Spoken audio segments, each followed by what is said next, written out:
breed of ATV is appearing on farms. Whereas 350cc was deemed large 10 years ago, the typical size for most bikes found in farmyards now is between 400 and 500. But manufacturers are now bringing out bikes at 7 and 800cc and dubbing them utility bikes too.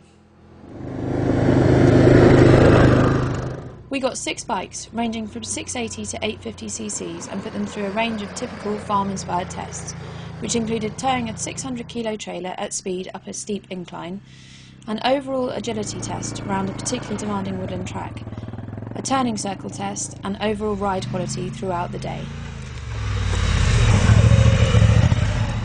In terms of raw performance, the Polaris wins hands down, although it does score highly in practicality stakes.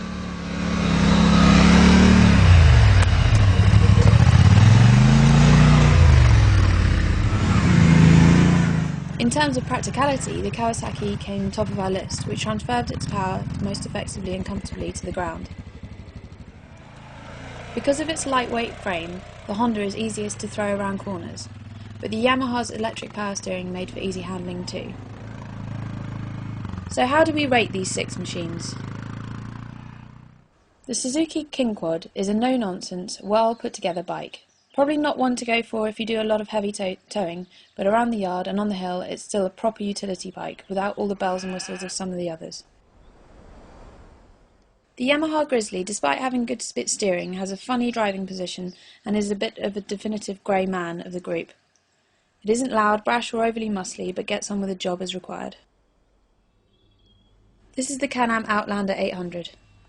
Ignoring the price, this is the sturdiest of the lineup and the quality of ride is one of the best, but its size and handling makes it less than ideal for tight spots. If it's a big V-twin you're after and can cope with the Kawasaki KVF's colour scheme, then this is the bike to go for. It's one of the cheapest on test and yet one of the most refined and comfortable. Although it has the smallest engine on test, the Honda Rincon is a lively performer and is unlikely to be found wanting unless towing a heavy trailer. As the most powerful of the group, the Polaris Sportsman 850 is the ultimate boy's toy, with a ride to match, but we're not sure if build quality would be up to everyday farm work. These bikes have more than enough power, but all that muscle inevitably limits manoeuvrability and increases fuel use. If you're doing a lot of trailer pulling, they're ideal, but for most farm tasks, it's probably overkill.